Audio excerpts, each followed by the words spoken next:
Radhe Radhe everyone, आप देख रहे हैं सीरियल सियापा, जहां पे हम देते हैं आपको आप ही के फेवरेट शोज की इंटरेस्टिंग अपडेट। आज रात के राधा कृष्ण के सीरियल की शुरुआत होती है राधा और कृष्ण की बातचीत के साथ, जहां पर राधा कृष्ण को ये कहती हुई नजर आती हैं कि कृष्ण तुम यहाँ बैठे हो, मैंने तुम्हें हर जगह ढूंढ लिया लेकिन तुम्हें तो कोई फर्क ही नहीं है। कृष्ण राधा को सताने के लिए कहते हैं कि जब राधा को यही तक ज्ञात नहीं है कि कृष्ण कहाँ हो सकता है, जब राधा यही भूल गई है कि कृष्ण कौन से तट पर छिप सकता है, तब राधा का कृष्ण को ढूंढना ही बेकार है। और वैसे भी अब तो सब बेकार ही है, तुम क्यों ढूंढ रही हो मुझे। राधा कहती हैं कि कृष्ण तुम चुप करो, मैं तुमसे कुछ विशेष बात करने आई थी, लेकिन तुम तो अपना गुस्सा ही शांत नहीं कर रही हो। और यहाँ पर इन दोनों के बीच में आपको क्यूट सी वही हमेशा वाली नोक झोंक सुनाई देगी, जिसमें श्री कृष्ण राधा को बहुत ज़्यादा परेशान करते नजर आएंगे। राधा यहाँ कृष्ण से कहेंगे कि एक तो तुम्हें ढूंढो, ऊपर से फिर तुम्हारे ताने सुनो। तभी कृष्ण कहते हैं कि जब तुम्हें गोपियों का श्रृंगार करना ही है और तुम्हें मेरी ओर देखना ही नहीं है, तो कृष्ण की चिंता करने के लिए यहाँ कोई रह क्यों जाएगा, मैं रह लूँगा अकेला, तुम जाओ अपनी गोपियों के पास। यहाँ पर एक बार फिर से राधा कृष्ण को मनाने का प्रयास करती हैं और कहती हैं कि अच्छा बाबा, नहीं जाऊंगी, ना ही मैं गोपियों का श्रृंगार करूंगी और ना ही मैं तुम्हें अकेला छोड़कर जाऊंगी और तुम्हें दुष्ट भी नहीं करूंगी। अब ठीक है, और ये देखो मैंने स्वयं के हाथों से श्रृंगार सामग्री तैयार की है, अब मैं तुम्हारे हाथों से स्वयं का श्रृंगार करवाऊंगी। लेकिन कृष्ण नहीं मानते और कहते हैं कि मैं स्वयं राधा का श्रृंगार करूँगा, लेकिन इस बात का मुझे सबसे ज़्यादा दुख है कि गोपियों के चक्कर में कहीं तुम कृष्ण को तो नहीं भुला दोगी। राधा यहाँ पर काफ़ी ज़्यादा अपसेट हो जाती है और कहती हैं कि कृष्ण आखिर तुम्हारी समस्या क्या है, तुम चाहते क्या हो। ठीक है, मैं तुम्हें भूल जाऊँ, ऐसा तो हो ही नहीं सकता। अगर राधा कृष्ण को भूल जाए तो वो संसार की आखिरी सांस होगी, और ऐसा मेरे जीते जी कभी नहीं होगा, और वो अंतिम क्षण होगा। यहाँ पर कृष्ण कहते हैं कि अच्छा ठीक है। राधा यहाँ पर फिर से थोड़ी सी एक्टिंग करती हैं और कहती हैं कि ठीक है, अगर तुमको मेरी बात नहीं माननी है तो मैं जा रही हूँ, और ये सारी जो सजावट सामग्री मैंने तैयार की है वो सब मैं बांट देती हूँ। ना ही मैं श्रृंगार करूँगी और ना ही इसकी एक भी वस्तु मैं इस्तेमाल करूँगी। और राधा रुष्ट होकर खड़ी हो जाती हैं। कृष्ण आते हैं राधा के पास और कहते हैं कि राधा पुष्प धारण करती है, ये संपूर्ण जगत को पता है, और तो राधा की बनाई हुई सामग्री मैं खराब हो जाने दूँ, ऐसा कभी नहीं होगा। आओ, मैं तुम्हारा श्रृंगार करता हूँ अपने हाथों से।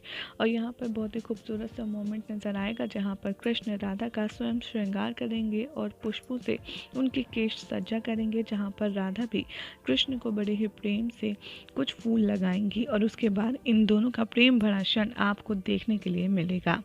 इधर दूसरी तरफ दिखाया जाएगा कि जो सांब है वो द्वारका में उस असुर वानर की एंट्री रोकने का प्रयास कर रहा होगा, लेकिन वो असुर दानव जो द्विवित है वो सांब को पकड़ लेगा और उसे जोरदार पटक भी देगा।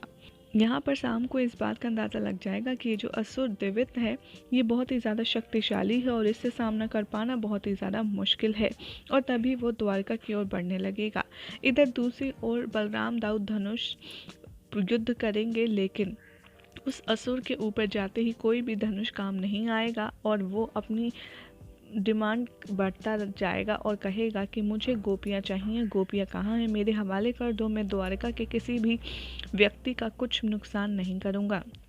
यहाँ पर दिखाया जाएगा कि साम जो है वो मैसेज भिजवाता है अपनी अंदर सेना से कि कैसे उन्होंने दानव को रोकने का प्रयास किया था, लेकिन वो बहुत ही ज़्यादा शक्तिशाली है, इसलिए वो उसे रोक नहीं पा रहा है। और जैसे ये सूचना रेवती और रुक्मिणी और साथ ही साथ गोपियों को मिलती है, वो काफ़ी ज़्यादा घबरा जाती हैं। यहाँ पर गोपियों की रक्षा के लिए रुक्मिणी कहती हैं कि आप सब लोग शीघ्र ही मेरे साथ आइए, और वो गुप्त द्वार से गोपियों को द्वारका से बाहर भेजने का प्रयास करती हैं, लेकिन गोपियाँ साफ ही मना कर देती हैं और कहती हैं कि नहीं, ये दानव हमारी वजह से द्वारका में आया है, और ऐसे मार्ग में हम आप लोगों को अकेला छोड़कर कैसे जाएं, जबकि हमें पता है कि वो हमारे लिए ही आया है और आप सब लोगों पर पीड़ा पहुंचाने का प्रयास कर रहा है।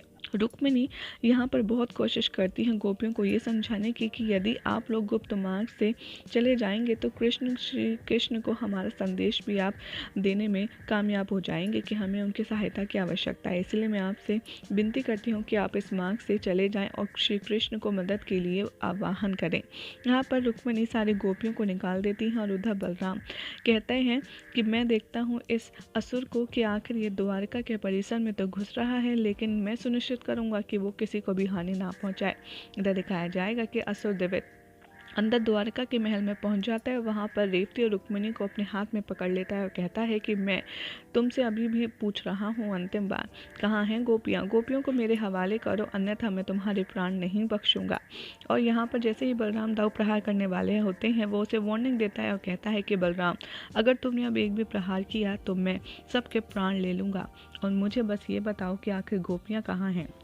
यहाँ पर बहुत ही ज़्यादा बहसबाजी होती है। यहाँ पर बलराम दाव कहते हैं कि देखो, मैं तुम्हें सत्य बताता हूँ कि गोपियाँ यहाँ हैं ही नहीं। तभी पीछे से गोपियों की आवाज़ आती है और कहती हैं हम कहीं नहीं गए, हम यहीं हैं। ये देखकर सभी लोग काफ़ी ज़्यादा हैरान रह जाते हैं। माँ यहाँ पर सब पूछते हैं रानी और बलराम दाव मिलकर कि हमने गुप्त द्वार से तुम्हें भेजा था, लेकिन तुम गई क्यों नहीं? आखिर तुम लौट कर कैसे आ गई?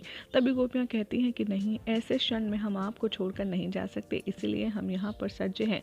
लो असुर दानव, तुम्हें हमें बंदी बनाना है ना, बना लो। तभी यहाँ पर एक संदेश वाहक आता है। वो कहता है कि मैं श्री कृष्ण और राधा रानी का संदेश लाया हूँ गोपियों के लिए। तभी वो असुर पढ़ लेता है और उस पर लिखा होता है कि हमें तुम्हारी याद आ रही है, इसलिए ये पुष्प भेजे हैं जिन्हें तुम धारण करके हमारे साथ कनेक्टेड फील कर सकती हो।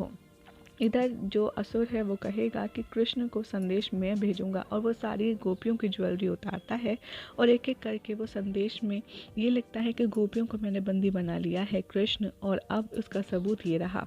और कहता है कि अब मज़ा आएगा जब कृष्ण को ये पता चलेगा कि उसकी प्रिय गोपियाँ मेरे हवाले है।